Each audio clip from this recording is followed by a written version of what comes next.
Hello YouTube, this is Morgan Airspeed Prime here with my next The Promised Neverland anime review. This one's going to be for episode 9. And this was an interesting episode. I finished watching this for the first time and just kind of went, okay, that's a really good cliffhanger, but most of the episode just didn't feel all that great. Like, they were trying to get across the emotion, the aftermath of the announcement about Norman, and the convincing back and forth about should they just go ahead with the plan, should Norman just do the plan on his own and see where they go from here. And then I started to watch the episode for a second time because I had to have missed something. But I also started reading the manga chapters that this was based on. And immediately the I suppose issue with the anime presented itself. This probably is the biggest example, probably for me so far, of just the anime's inability or unwillingness to inner dialogue or get that across what a character is thinking. Really had a bad effect on this episode, in that there's a handful of scenes just from this one episode in the manga where so much is gotten across through kind of inner dialogue or cutting away, showing something a bit more visual on panel there, and then the anime felt like it just didn't do all that much. Like the sort of extended out scene of Norman kind of like washing his hands, getting the water, that's so powerful and well done in the manga, but it was just kind of like, I think I get what they're doing here, but they kind of need to have that inner dialogue across, of just have basically those words that are in the manga said by Norman, rather than just you look at his face and sort of interpret that.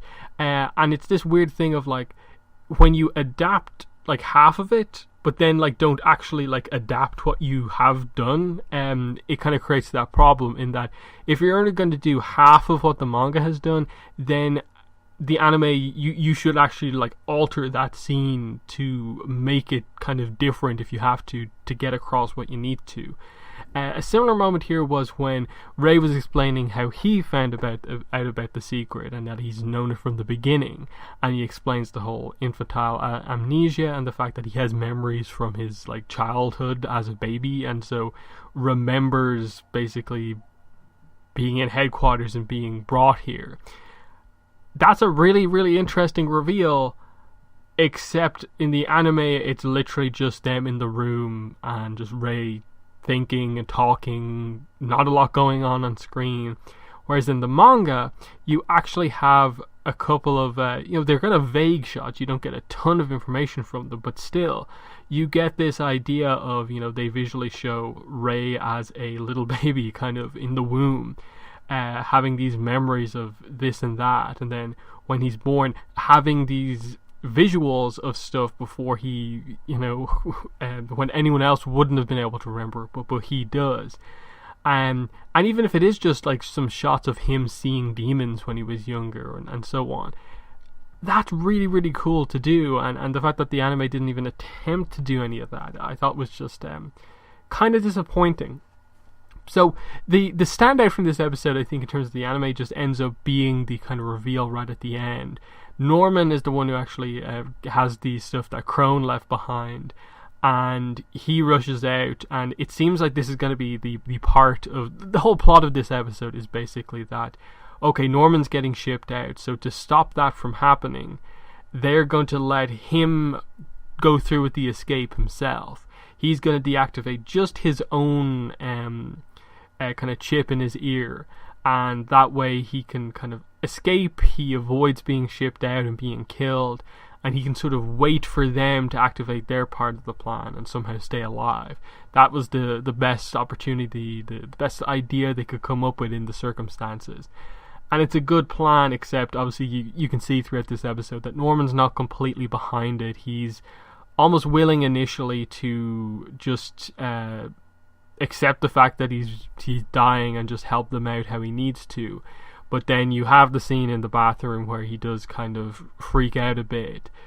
So it's this interesting dynamic where, it's all being positive and, a bit of anger from Rey and Emma about we just need to make this happen no matter what. Whereas it's kind of different emotions from Norman's side, knowing that like he's the one who's going to be killed, and how like he doesn't want them to risk the escape plan just for him if he's just solo kind of being targeted and all of this. So they sort of played that quite well, just the difference in circumstances basically of just Norman and how he's feeling about everything versus the others. But yeah, the big reveal, he gets on top of the wall, and turns out there's a giant chasm, a giant cliff basically between them and basically freedom. And it's this kind of seemingly impossible situation that they're now in.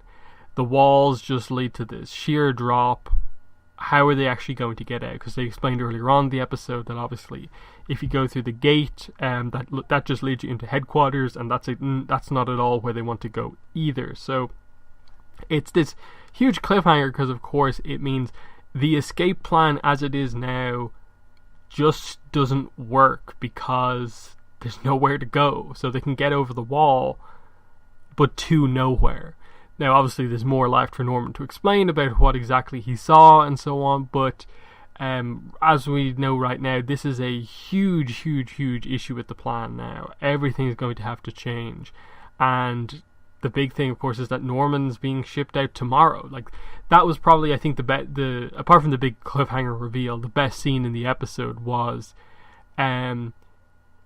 Isabella and Norman announcing to everyone that he's being, quote-unquote adopted. A foster family has been found for him. And how all of the kids who don't know about the secret of the house are sad to see him go, but are ultimately kind of congratulating him because this is the thing that is meant to be ultimately seen as the main goal of being in this house, is that they get adopted at some point. But obviously the adopted is actually be killed and eaten, so...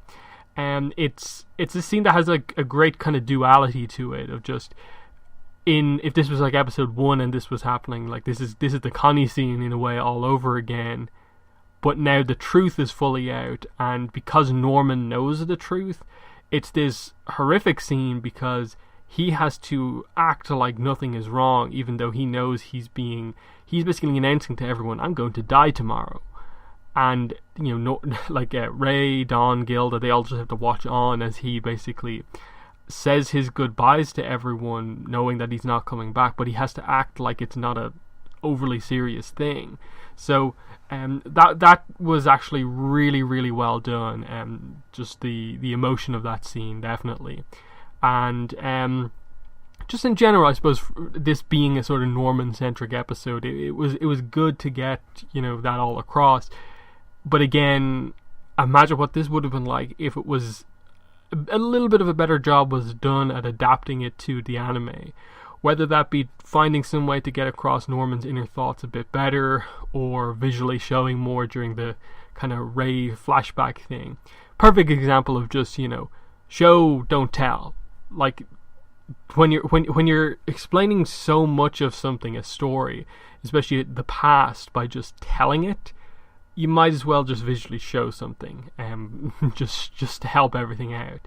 Because again, like you don't have to overly animate anything because he just remembers sort of scattered details. So you can just do screens. You don't even need to do like animation for the most part as well. So I don't really get that, and I think a lot of the comments in the reviews up to now have kind of been in a way almost about the adaptation. And this is probably one of the first major times I've noticed just a this actually did really affect the episode. There's been like, they waited to do this reveal here, or this and that. Here it's like, no, they needed that inner monologue, inner dialogue to get across the emotion of this scene, and they don't have it. So, a bit of an odd episode for me this time out, in that I had such a kind of dual reaction to this episode. The first one of initially just being like, what's up with this episode, and then reading the manga and being like, there's the exact problems with it. So in the comments, let me know what your thoughts were on this episode. But that's been the review. Thanks for watching, and bye.